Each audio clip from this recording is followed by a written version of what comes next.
Olá, boa noite.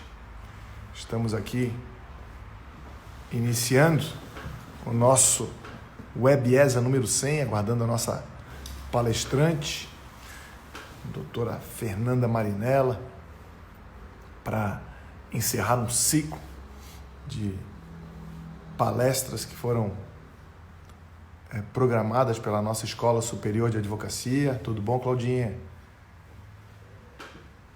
Estamos aqui realmente ansiosos aí pela chegada da nossa palestrante e dizer que é uma honra muito grande poder encerrar esse ciclo e parabenizar o nosso também diretor-geral da Escola Superior de Advocacia, o Marcos Borges, que tão bem planejou esse WebESA, que supriu aí a nossa demanda aqui de capacitação durante esse período de pandemia. Então, chegando, a nossa Fernanda acabou de chegar. E aí, Fê, tudo bem? Olá, amigo! Como você Como é que está? tá? Tudo bom Boa contigo? noite, boa noite Boa a noite. todos, boa noite, Rafael. Um carinho imenso estar aqui para bater esse papo contigo. Obrigada pelo convite. A gratidão é toda nossa. Você que já estava ainda há pouco já brilhando no Congresso de Direito Digital. Hoje à tarde eu participei, você participou também, né? Pois Baita de um é um congresso com momento 100 especial também, né? 100 mil participantes, então foi um show, acho que foi um baita de um evento que o Conselho Federal está propiciando para a advocacia nacional, e eu tive a honra de participar também hoje, mas encerramos hoje, aqui no dia de hoje, Fernanda, o nosso WebESA. O WebESA foi uma ferramenta criada pela nossa Escola Superior de Advocacia no início da pandemia, justamente para compensar essa falta de cursos existentes presenciais durante esse momento tão difícil. E nós tivemos aí 125 professores no WebESA que passaram nesse período, desde março deste ano. Foram com hoje 100 edições. E aí um dado muito importante que eu queria passar para você, né? Você que, como mulher advogada, depois eu vou falar um pouco do seu currículo, mas uma inspiração para as mulheres advogadas brasileiras, que nós tivemos 45% de professoras mulheres nesse curso do WebESA. E isso para nós é uma honra muito grande, e isso mostra também um pouco da inclusividade que tem sido praticada nessa gestão e o quanto essas mulheres maravilhosas têm sido importantes para o sistema OAB Santa Catarina. E muitas delas hoje já aqui presentes, nossa Cláudia Prudêncio, presidente da Caixa de Assistência, nossa diretora da OAB Santa Catarina, doutora Luciane Mortari, aqui presente. Então, né, são algumas das que abrilhantaram esse período do WebESA, e dizer que teve você, que já foi presidente da OAB Alagoas, a primeira mulher a presidir a OAB Alagoas, e presidiu muito bem, uma liderança ímpar no Colégio de Presidente, hoje conselheira federal, e também nossa representante, junto com a nossa Sandra Krieger, no CNT, conselheira e ministra nossa, que representa a advocacia no Conselho Nacional do Ministério Público. E isso, para nós, é motivo de muito orgulho, né? Duas mulheres representando as advogadas. E hoje, tê-la aqui conosco, né? Você como autora de vários livros que falam sobre direito administrativo como ninguém. Você esteve aqui conosco já nas Que chique, amigo! Duas últimas conferências estaduais aqui em Santa Catarina. Você esteve e vai estar conosco na próxima. Vai estar agora em agosto conosco, no mês da advocacia também digital. Então, você, apesar de paulista, radicado em Alagoas, tem também um pezinho aqui no sul, em Floripa, porque aqui você tem vários fãs.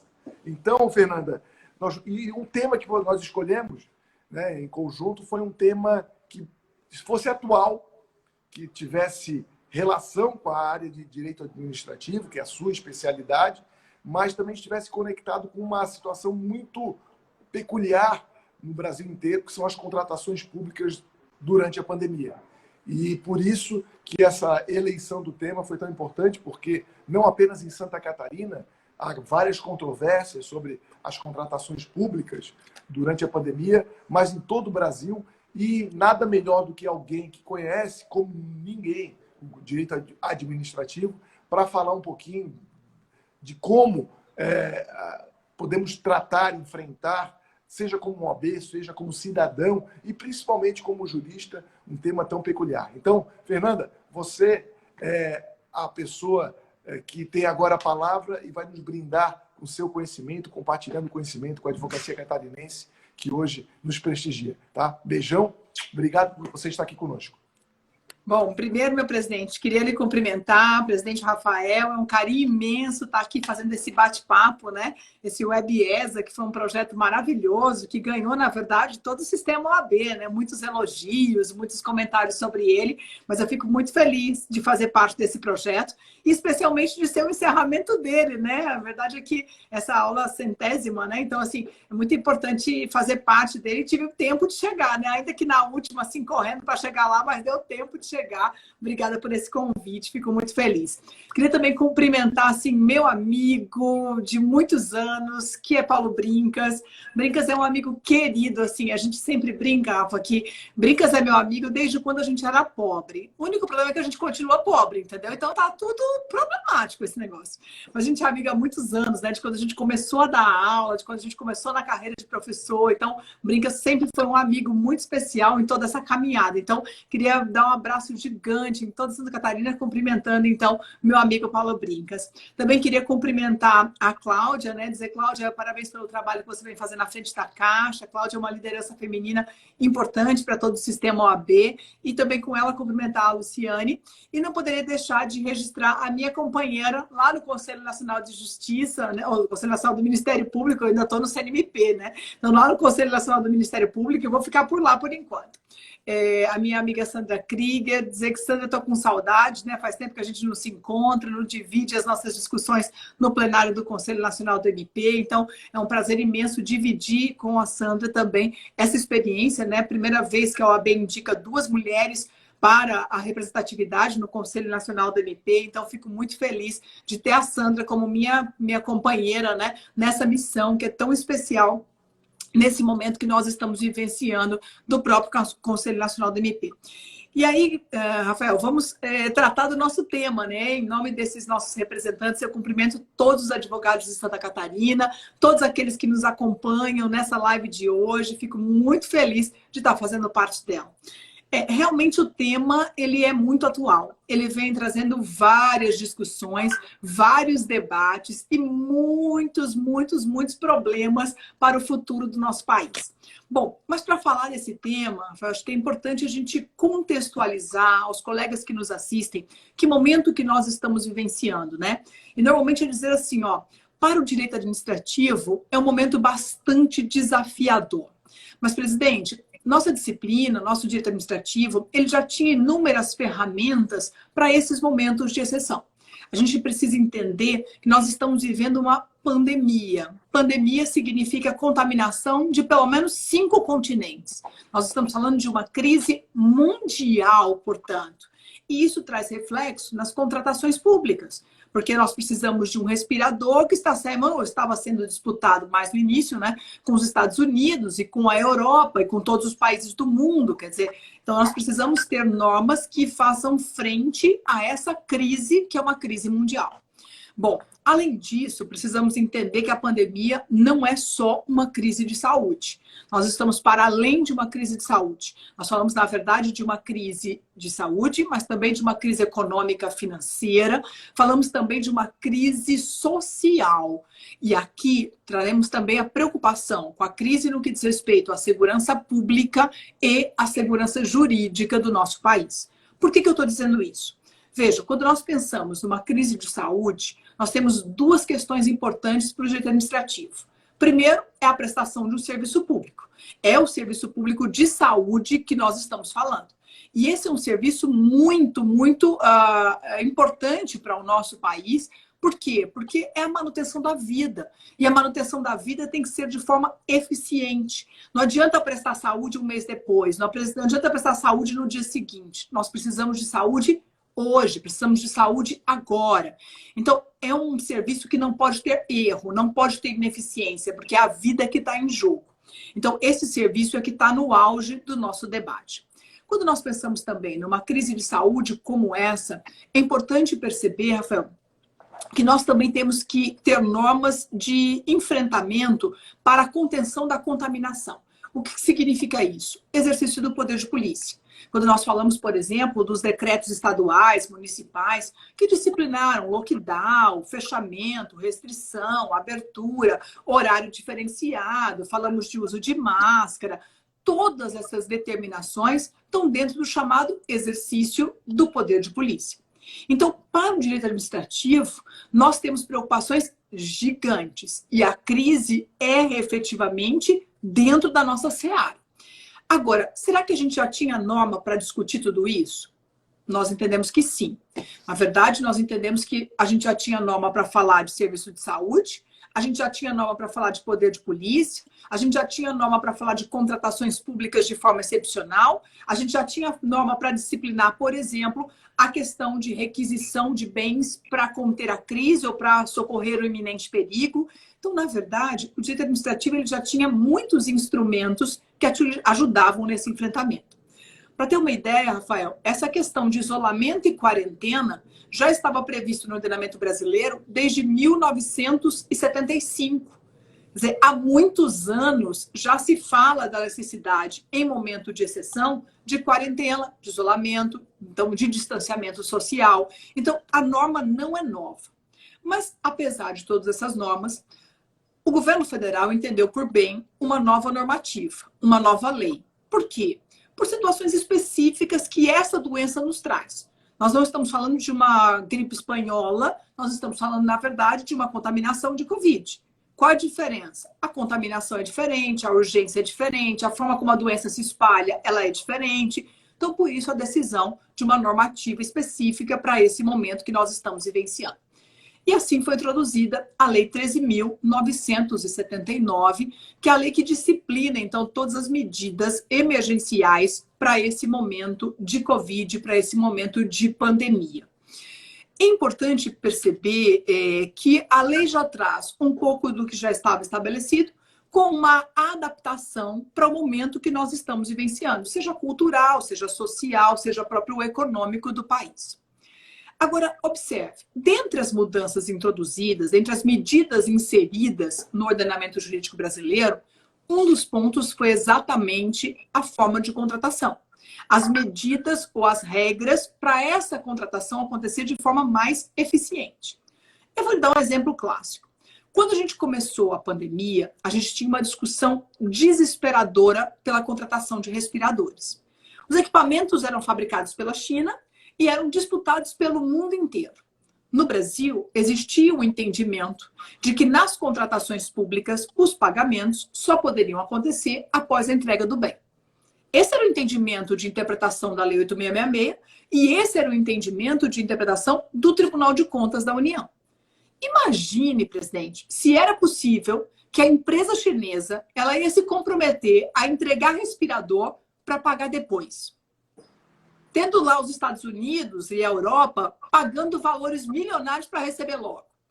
Isso não ia dar certo nunca. Então, era preciso mudança dessa regra para que nós fizéssemos frente a essa disputa internacional, para que nós pudéssemos concorrer com essa disputa dessas mercadorias no âmbito internacional. Então, as mudanças elas surgiram em razão do contexto de crise mundial que se estabeleceu no país. Agora vejam, presidente, quando nós pensamos nessas medidas, eu sempre digo que elas foram divididas em alguns parâmetros. Como assim? As contratações públicas, elas tiveram normas especiais, primeiro, no que diz respeito ao objeto do contrato. Então, a primeira preocupação é, o que eu estou contratando? Fernanda, eu quero contratar EPI, eu quero contratar álcool gel. São bens e serviços diretamente relacionados ao enfrentamento. Essa foi uma normativa, essa foi uma regra. Depois disso, nós também tivemos novas regras no que diz respeito ao tempo da calamidade. O que eu quero dizer? Regras de contratação enquanto estiver vigente a pandemia. Regras de contratação não é para álcool, não é para máscara, é para qualquer bem, mas enquanto estiver em tempo de pandemia.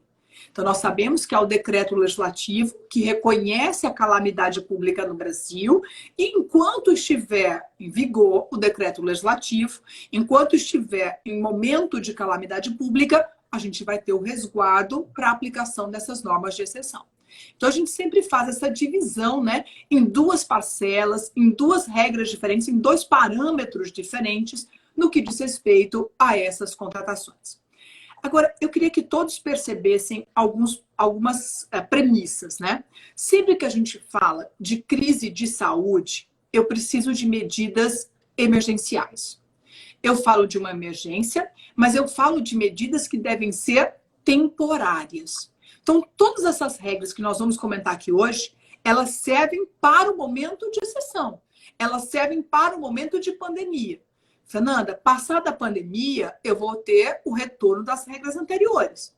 Eu, para te falar a verdade, nem acredito que nós vamos dar conta. E depois eu lhe explico por quê.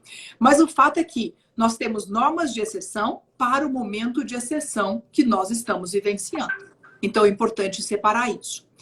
Uma outra questão, presidente, que é muito importante a gente perceber, é que em tempo de exceção e de crise de saúde, a regra ou a providência pública deve ser muito firme. Não dá para pensar que hoje eu abro, amanhã eu fecho, hoje eu permito, amanhã eu não permito, porque isso gera uma confusão na cabeça das pessoas que praticamente inviabiliza o cumprimento daquela norma. Então tem que ser assertiva, tem que ser premissa definida, não dá para ficar pensando em ir e vindo. Normalmente, as medidas são amargas. Quem não está sonhando em passear pela praia aí no seu estado? De forma livre, sem se preocupar com contaminação. Passar o final de semana no parque, brincar com as crianças, todos nós estamos desejando. Essa medida de isolamento, de quarentena, ela é muito sofrida. Eu venho dizendo, Rafael, que tem muita gente psicologicamente abalada com isso. Até conversei com o Sandro há pouco tempo sobre essa questão da saúde mental, né? Tem muita gente abalada e é natural que se esteja. O isolamento, o distanciamento da família, dos amigos, o distanciamento daquelas pessoas que a gente ama muito, sem contar daquelas pessoas que a gente não pode mais ter, né? Quantas pessoas, quantos brasileiros a gente perdeu nessa caminhada? E não são só números, né? São pessoas, amigos. Hoje mesmo, Rafael, nós tivemos o falecimento da avó do Daniel, que é jornalista da nossa equipe de comunicação do Conselho Federal. Ele estava no painel, cobrindo o painel do evento da Covid, ele não contou para ninguém, esperou acabar o painel, fez a matéria do painel e nos noticiou o falecimento da avó por Covid. Então, é muito triste isso, né? São pessoas próximas, são amigos, são familiares queridos que estão indo embora. Então, as medidas são amargas, o sofrimento desse momento, ele é muito sério, e isso faz com que o poder público ele necessite de uma cooperação entre os entes. Não dá para imaginar em medidas eficientes se não tiver diálogo entre a União, o Estado, o município, entre o Judiciário, o Executivo, o Legislativo, o Ministério Público, a Defensoria Pública. Todos precisam dialogar para conseguir superar esse momento de crise. Eu tenho participado, inclusive, Rafael, do Observatório Nacional, que foi criado entre o CNJ e o CNMP, e todas as segundas-feiras nós temos uma reunião que está discutindo exatamente as consequências da Covid no que diz respeito ao Poder Judiciário. Nós estamos levantando o número de ações que já foram ajuizadas em razão da Covid. Imagine que a preocupação é que o Judiciário não dará conta. São milhares de ações que já foram ajuizadas para discutir assuntos diversos. E aqui eu estou falando de escola, contratos escolares, contratos de locação, contratos de prestação de serviço, a academia, a aula de inglês e assim por diante. Quantas ações vão ser ajuizadas? Então, há uma grande preocupação com relação à capacidade do Poder Judiciário de enfrentar esse momento. E o Observatório já vem levantando esses dados para tentar construir medidas preventivas para esse enfrentamento da crise. Então, com certeza, é necessária a cooperação entre os nossos entes. Nós sabemos que as questões políticas e ideológicas, e aqui não tem lado, não estou dizendo nem da banda A, nem da banda B, nem no azul, nem no vermelho, nem no preto, nem no amarelo, estou dizendo em todos os sentidos. Qualquer convicção ideológica que traga uma cisão, que traga um racha é muito ruim para esse momento. Porque, na verdade, as questões políticas e ideológicas não podem interferir na responsabilidade dos nossos entes de construir a cooperação, de construir projetos que enfrentem a pandemia para todo o país.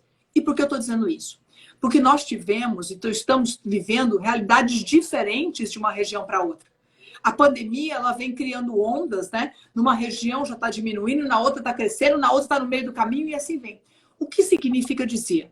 Se o poder público tivesse um trabalho cooperado, uma coordenação, um trabalho organizado, eu não precisaria de tantos respiradores, talvez. Eu pudesse transferir de um estado para outro, então tem hospital de campanha sendo desativado e tem estado precisando do hospital. Então, por que não deslocar esses equipamentos? Por que não construir isso de forma cooperada? E, acima de tudo, isso é economia. Isso é recurso público que não seria jogado no ralo. Então, essa coordenação dos nossos entes, ela é fundamental, não só para as medidas eficientes, mas também para a economia, para a ausência de desperdícios dos recursos públicos nesse enfrentamento. Então, infelizmente, a gente teve muitos problemas com essa cooperação, muitas dificuldades com os nossos entes na tratativa desses assuntos, e isso vem gerando danos, gerando exageros e contratações que com certeza vão trazer ainda muitos problemas para o futuro do nosso país. Então, uma preocupação gigante com essa cooperação que efetivamente ainda está muito ruim, muito deficitária.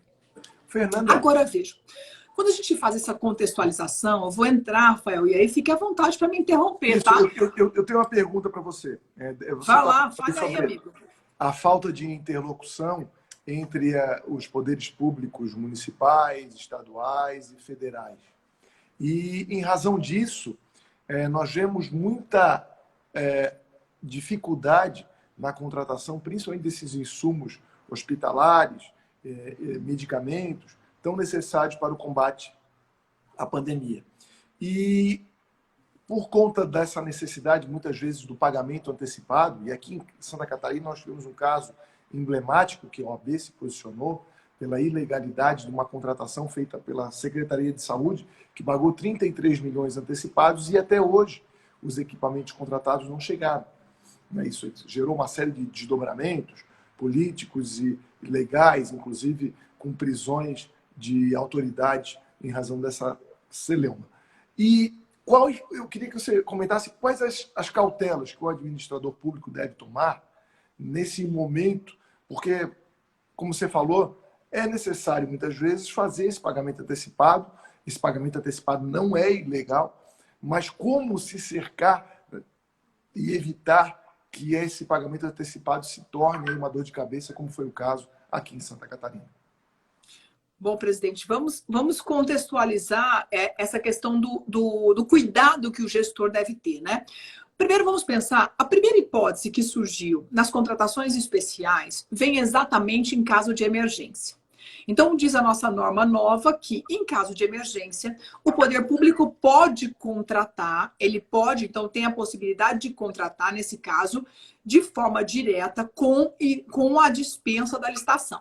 Dispensa porque a lei liberou em razão da emergência. Então, ele pode contratar em caso, então, de enfrentamento à Covid, sejam os bens e serviços para esse enfrentamento, ele pode, então, contratar com dispensa de licitação.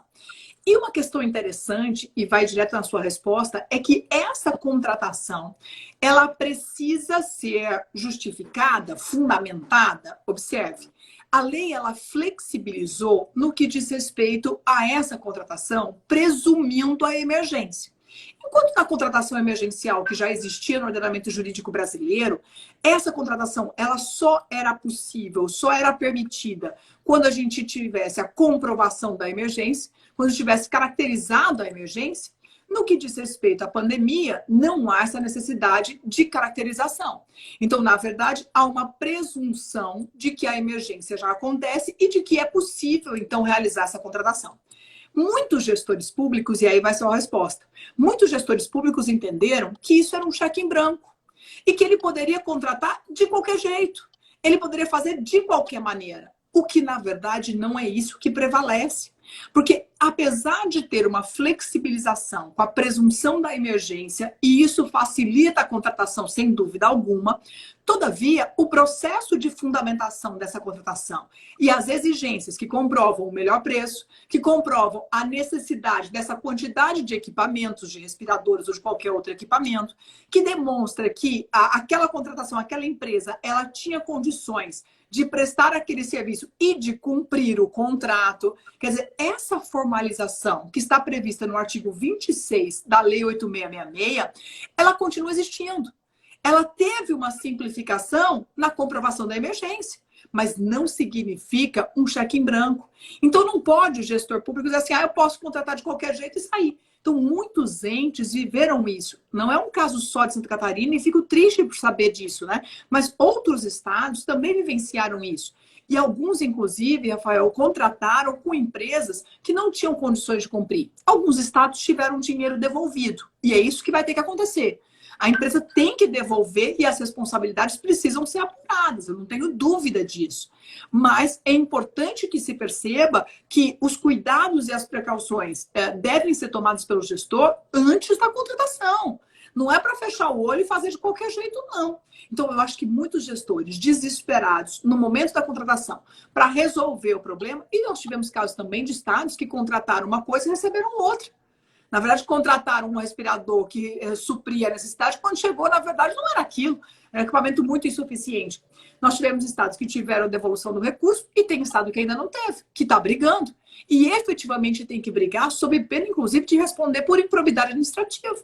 E esse foi exatamente um dos temas que eu debati no Congresso hoje, que é a responsabilidade na prestação do serviço de saúde. Porque a partir do momento que ele não contrata direito, ele não está prestando o serviço, porque ele não vai ter o respirador. Então, ele pode responder por isso? Pode responder administrativamente, ele pode responder criminalmente, ele pode responder por improbidade administrativa, quer dizer, a responsabilidade, claro que analisando cada caso concreto, presidente, mas a responsabilização, ela pode acontecer. Então, é importante perceber, não é um cheque em branco. Agora, a lei trouxe que foi a possibilidade de contratação de empresa penalizada.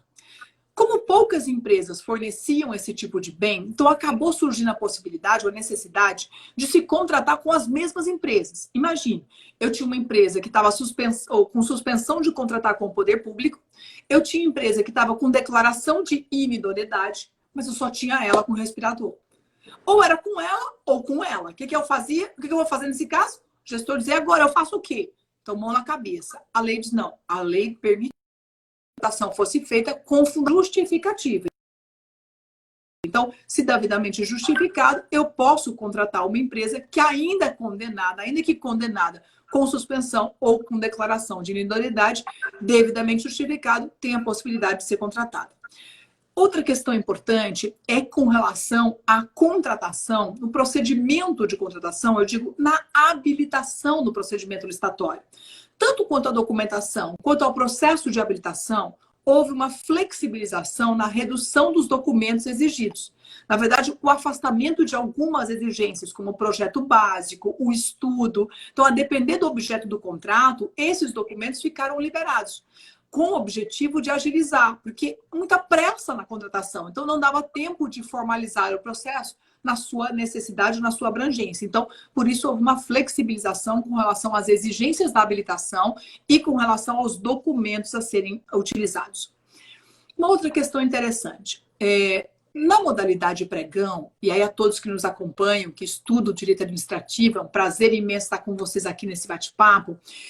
O pregão é uma modalidade de licitação muito utilizada, porque você tem o meio presencial, você tem o meio eletrônico, e o pregão ele tem uma flexibilidade no que diz respeito ao valor. Eu contrato através de pregão bens e serviços comuns. O que é um bem e serviço comum? Aquele que pode ser conceituado com expressão usual de mercado. Eu vou a uma papelaria para comprar uma caneta, isso é um bem e serviço comum, porque eu acho em qualquer lugar, todo mundo sabe o que é. Então, o pregão é muito utilizado, inclusive nessas situações, e agora eu não estou falando necessariamente de respirador, nem de EPI, nem de álcool gel, estou falando de outros objetos, outros bens e serviços. Então, o pregão ele é muito utilizado. Só que o prazo do pregão, ele ainda era um pouquinho dilatado, apesar de ser um dos mais curtos, para a pandemia. Como a situação é tão desesperadora, a lei vem e altera esse prazo. A lei reduziu os prazos do pregão pela metade. Então, enquanto a gente tinha lá 6 dias úteis, passa a ser 3 dias úteis. O que era de 5 dias úteis passa a ser de 2 dias úteis. O objetivo foi efetivamente utilizar essa modalidade cada vez mais, tornando ela viável para a emergência que nós estamos vivenciando. Então, essa mudança legislativa também foi interessante com a redução do prazo do pregão. Uma outra situação também interessante que é a questão da audiência pública. Nós não podemos ter reunião de pessoas, não podemos ter aglomeração. Por isso, nós não podemos ter audiências públicas. Então, houve também a dispensa, a liberação das audiências públicas para as contratações de grande vulto em razão do impedimento da aglomeração e em razão desse momento de isolamento que nós estamos vivenciando. Interessante observar. A nossa Lei 8666, presidente, já falava sobre um prazo limite para os contratos emergenciais quando no caráter excepcional. É emergência, o meu prazo de 180 dias. Então, o contrato emergencial ele era para socorrer a emergência. Agora, imagine, na pandemia, se 180 dias daria certo. Não dá. Não é suficiente para o enfrentamento. Então, se eu falo de pandemia, esse prazo foi dilatado. Na regra normal, era 180 sem prorrogação. Na regra normal, 180 proibida a prorrogação. Agora não. Agora abre-se a flexibilidade dos 6 meses, mas admitidas prorrogações sucessivas enquanto durar a pandemia. Fernanda, quantas prorrogações são permitidas? Enquanto durar a pandemia.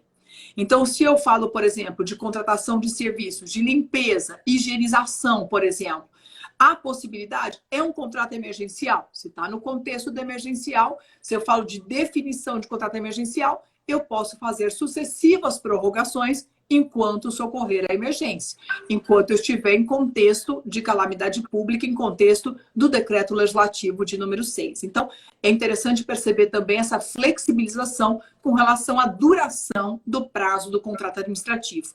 Até porque, Rafael, todo contrato administrativo ele tem que ter prazo determinado, tem que ter dia para acabar, porque o gestor vai embora, então ele não pode ficar com aqueles contratos ad eterno. Então, por isso a limitação e também aqui a nossa limitação com relação a esse prazo. Uma outra questão interessante. Você algum dia na sua casa já fez uma reforma, não fez? Sabe como a reforma na casa? Você começa a reformar, né? E nunca sabe quando vai acabar a história, não é assim? Você bate o martelo aqui, quebra ali, você suja aqui, limpa lá, aquela confusão, né? Então, aquilo que você previa gastar na sua obra nunca dá certo, né? Eu sempre preciso de mais dinheiro do que aquilo que estava previsto. Na administração pública isso também acontece. Só que há uma preocupação. Muitos gestores públicos, eles caem no seguinte problema: planejamento. Eles não conseguem se planejar direito. É um problema. Ele começa a licitação para comprar computador, né? Ele vai comprar 1000 computadores. Antes de acabar o processo licitatório, ele já está precisando de muito mais. Quer dizer, os 1000 já não vão dar, entendeu? Ele não planejou, ele não faz uma programação a longo prazo. O gestor público, infelizmente, ele ainda é muito imediatista. Então, isso é muito ruim. Qual é o problema disso? A lei, para impedir que tenha fraude na contratação e que, em vez de ele realizar um novo procedimento licitatório, ele sai alterando, a lei limita as alterações contratuais e diz, olha, eu só posso alterar os acréscimos e as supressões até o limite de 25%. Mais do que isso, não é possível. Então, para cima ou para baixo, 25%, para não gerar fraude ao contrato, para não gerar fraude à licitação, para não parecer que ele vai alterando, daqui a pouco ele tem 200%. Isso não pode. Então, é 25% para cima, 25% para baixo. Na reforma, que a gente já sabe como é, a lei diz 50%. Só para cima, para os acréscimos, até 50%. Então, a lei como que flexibiliza essa contratação, essa alteração contratual do artigo 65. Só que na pandemia, não dá para planejar. Você não planeja, não consegue planejar, porque está chegando o pico. A curva está subindo, mas está chegando. Semana que vem começa a baixar. Que nada de baixar, e a curva sobe mais ainda, né? E sobe mais ainda. Quer dizer, esse controle, ele é muito delicado na pandemia. Esse planejamento, presidente, ele é muito difícil nessa pandemia. Então, o que acontece? A lei traz uma flexibilização para dizer o seguinte: na pandemia, nos contratos decorrentes da Lei 13.979, nós vamos precisar flexibilizar a alteração contratual, podendo chegar até 50% do valor do meu contrato. Tá certo? Então, a gente tem aí a flexibilização com relação a essa alteração contratual até o limite de 50% do valor do nosso contrato, tá certo?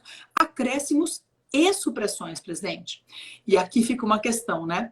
O que será dos nossos contratos administrativos pós-pandemia? O que serão dos contratos do nosso dia a dia, né? Dos nossos contratos? Quer dizer, de uma forma geral, os contratos vão precisar ser repactuados. Os contratos precisarão ser alterados, seja para mais ou para menos, porque tem serviço que eu não vou precisar mais, outros serviços eu vou precisar ainda mais. Quer dizer, existem aí necessidades diferentes e por isso a flexibilização.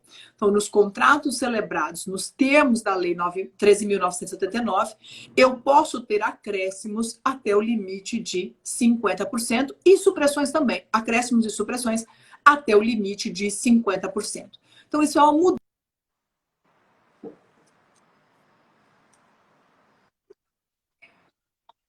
Essa questão, então, da pandemia que nós estamos vivenciando.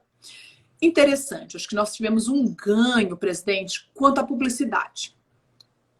Apesar desses problemas que você contou sobre Santa Catarina, problemas que nós tivemos em outros estados do país, em alguns municípios, de uso inadequado de recurso público, de contratação que não teve as cautelas necessárias, de gestão de contrato que não foi bem feita. Apesar desses problemas todos, a legislação ela trouxe a necessidade de se estabelecer maior publicidade. Eu preciso publicar cada vez mais. Então, a disponibilização ela acabou acontecendo em muitos entes. Então, eu tenho que elogiar. Isso é uma conquista. O povo ficar, ou ter conhecimento do que está sendo feito com o nosso dinheiro, né? Eu digo pouco a gente, né? Ter conhecimento do que estão fazendo com os nossos direitos, com o nosso dinheiro, com os nossos recursos. Quer dizer, isso é maravilhoso. Em alguns estados, essa transparência foi muito bem implementada e ferramentas eficientes foram inseridas. Então, fica aqui assim um reconhecimento de que, nesse ponto, nós tivemos avanços em algumas regiões do país. Nem todas, né, presidente? Tem gente que continua escondendo tudo, né? Fernanda, eu vou aproveitar que você está falando um pouquinho sobre publicidade, aproveitar a tua experiência como conselheira do CNMP, para falar um pouco de algo que tem sido muito divulgado na mídia, que é a necessidade, ou pelo menos a intervenção do Ministério Público em dois aspectos. Um é a questão das contratações públicas, pela falta de planejamento, até porque a falta de planejamento ela já não existia na maioria dos municípios, quando nós não tínhamos pandemia. E agora, numa pandemia, eu não tenho a menor dúvida de que isso se agrava.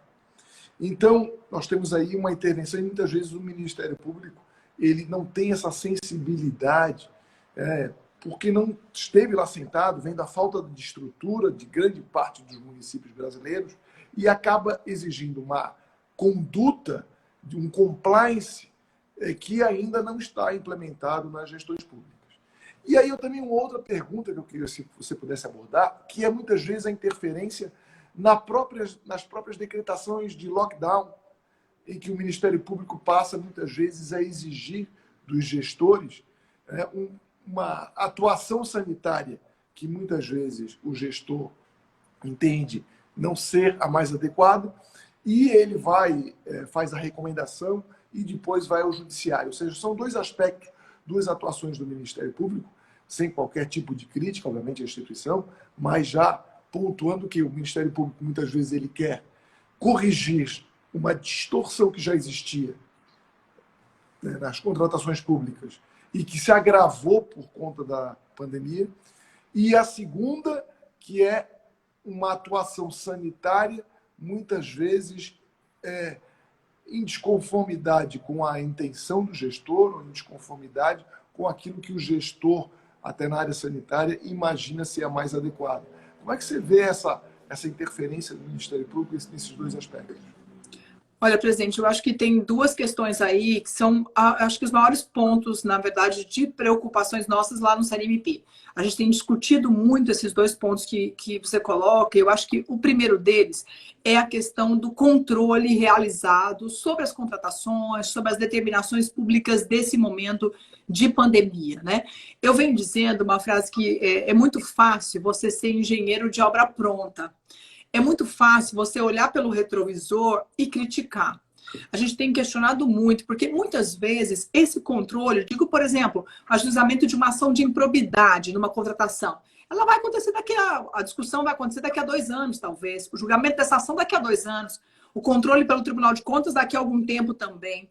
E as pessoas vão esquecendo, né, presidente? O que foi aquele primeiro momento, se você chegar no supermercado e na farmácia e não ter um vidro de álcool gel, né? Aquele desespero do gestor público ver as pessoas morrendo e ele precisar se prevenir, né? Eu sempre venho dizendo assim, a gente precisa se colocar no lugar das pessoas, né?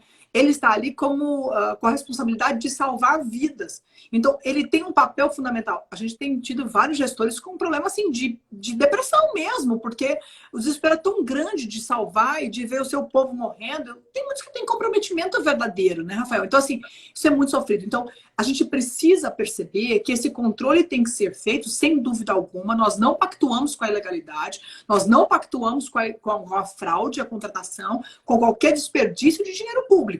Mas o controle tem que ser feito pensando no momento em que a contratação foi realizada. Nós sabemos quanto custou o vidro de álcool gel lá no final de março. A gente sabe. E essa conta também caiu na gestão pública. Porque se o gestor público teve que colocar EPI no hospital para proteger os seus médicos, ele, sem dúvida alguma, contratou com preço muito mais alto. A máscara foi lá para cima. Agora nós temos qualquer esquina fabricando máscara. Você compra em qualquer lugar. Mas no começo não tinha. Não existia o fornecedor, era só a China, ou só era meia dúzia de empresas brasileiras. Hoje, muitas empresas adaptaram a produção para fazer álcool gel, empresas de fabricação de roupa fazem máscaras, e muitos começaram a produzir esses produtos. Mas no começo, isso não existiu. Então, esses contratos, eles precisam ser observados no contexto da pandemia em que foram celebrados. Isso é fundamental. E o segundo ponto que você coloca é a segunda preocupação que me coloco também, que é a questão do ativismo. Seja o ativismo do judiciário, seja o ativismo do Ministério Público, a própria interferência desses órgãos na gestão pública. Eu venho dizendo já há algum tempo, já participei de vários debates sobre isso, que esse ativismo muito me preocupa, Rafael. Muito me preocupa porque o Supremo Tribunal Federal diz que a competência para a tomada de decisão é de quem tem a informação. Quem tem a informação são os órgãos de saúde.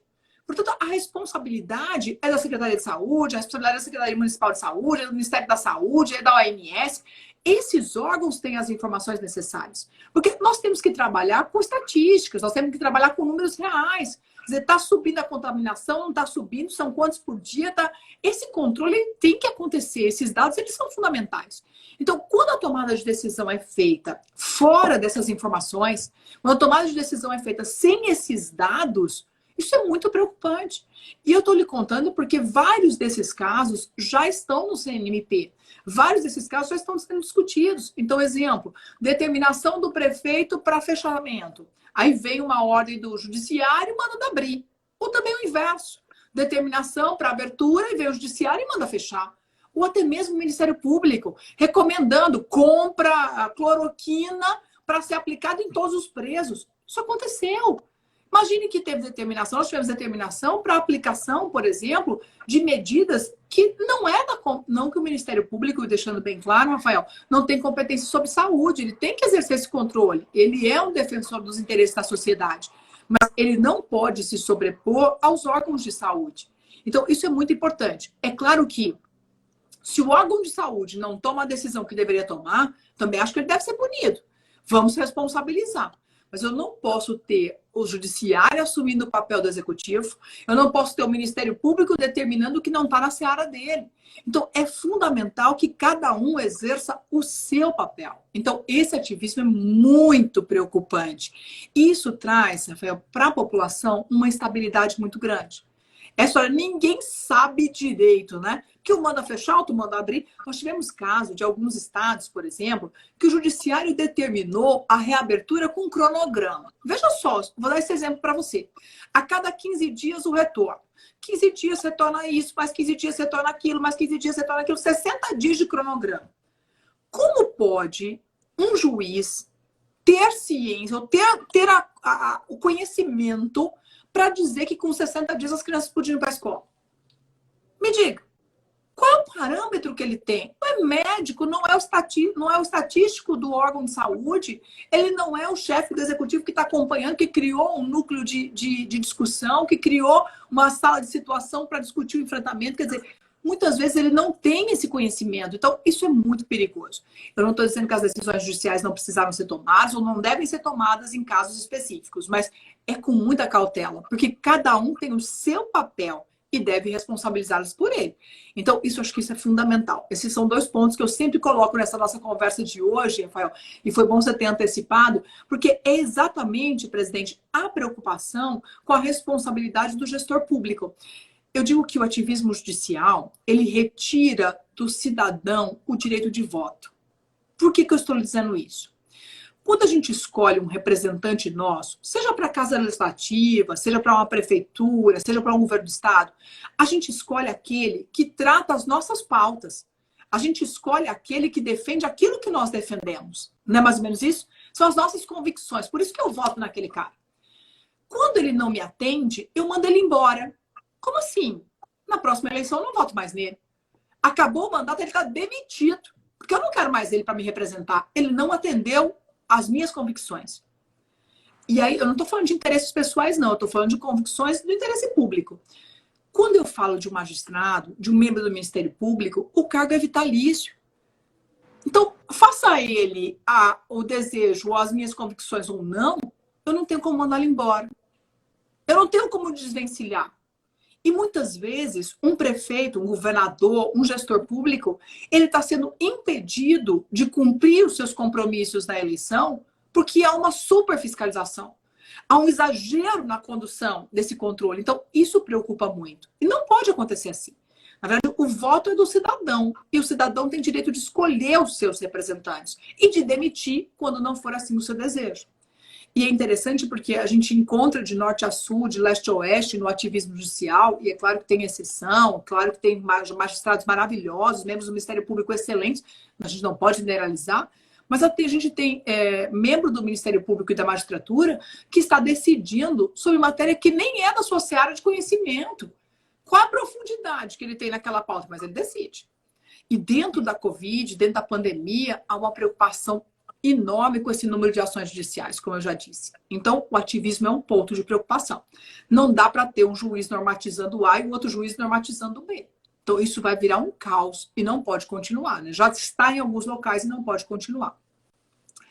E aí, só para a gente fechar, Rafael, antes que a gente perca o nosso tempo final aqui, eu queria fazer 2 observações só sobre as contratações públicas. Uma que diz respeito aos limites de contratação para dispensa de valor pequeno. Nós tivemos uma flexibilização e agora não é bens para o enfrentamento da Covid, não. São quaisquer bens e serviços que o poder público necessite contratar. Aqui nós estamos falando da dispensa prevista no artigo 24, o inciso 1º e 2º. O artigo 24, ele tinha uma dispensa que precisava ser atualizada. Veio o decreto 9.412, que trouxe uma atualização nesses valores. Mas agora, na pandemia, um novo parâmetro foi criado pela medida provisória 961, dando para obras e serviços de engenharia pequeno valor até R$100 mil. E outros bens e serviços até o limite de R$50 mil. Esses parâmetros não são exagerados, mas foram copiados da Lei 13.303, que é a Lei de Responsabilidade das Estatais, que foi a lei que disciplinou a norma, o regime geral das empresas públicas e sociedades de economia mista. Então, eles buscaram esse valor e utilizaram como parâmetro para dispensa na contratação direta para qualquer bem e serviço que não necessariamente seja, não necessariamente a máscara, o respirador, o álcool gel e assim por diante. E um outro cuidado que eu acho que vale a pena para a gente encerrar aqui a nossa conversa é exatamente a contratação do regime diferenciado de contratações para esse momento de pandemia. O que aconteceu?